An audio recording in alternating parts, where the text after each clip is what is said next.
بسم اللہ الرحمن الرحیم۔ موسم سرما میں عموماً جسم پر جب خشکی ہو جاتی ہے، ہاتھوں پر، چہرے پر، پاؤں وغیرہ پر، اس میں لوگ جو عموماً آئل وغیرہ، لوشن یا ویسلین وغیرہ استعمال کرتے ہیں۔ تو ویسلین، لوشن، آئل وغیرہ اگر جسم پر یا وضو کے جو اعضاء ہیں جو وضو میں دھوئے جاتے ہیں ان پر لگا ہو تو کیا ایسی صورت میں وضو ہو جائے گا یا نہیں؟ آج اسی ٹاپک پر بات ہوگی۔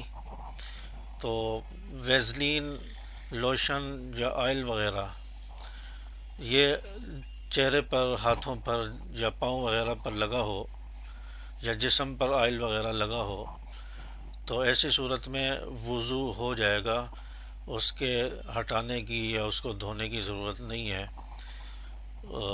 ویزلین، آئل وغیرہ، لوشن وغیرہ جسم پر لگا ہو تو اس سے وضو ہو جائے گا۔ ہاں، ایسی چیز جیسے ناخن پالش ہے یا کلر وغیرہ ہے جس کی تہ جسم پر جم جاتی ہے، چھلکے بن جاتے ہیں، کھال نظر نہیں آتی، ایسی چیز اگر لگی ہے تو پھر اس سے وضو بھی نہیں ہوگا اور غسل بھی نہیں ہوگا۔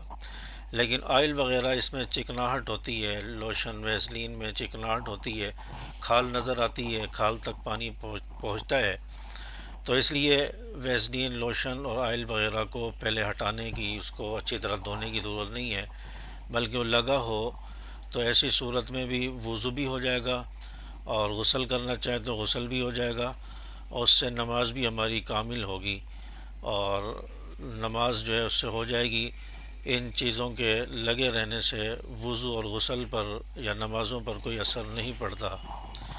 آخر میں آپ دوستوں سے درخواست ہے، ویور سے، کہ اگر ویڈیو اچھی لگے تو ویڈیو کو لائک اور شیئر کر دیں، چینل کو سبسکرائب کر دیں تاکہ آپ کو مزید بھی ویڈیو ملتی رہیں۔ السلام علیکم ورحمۃ اللہ وبرکاتہ۔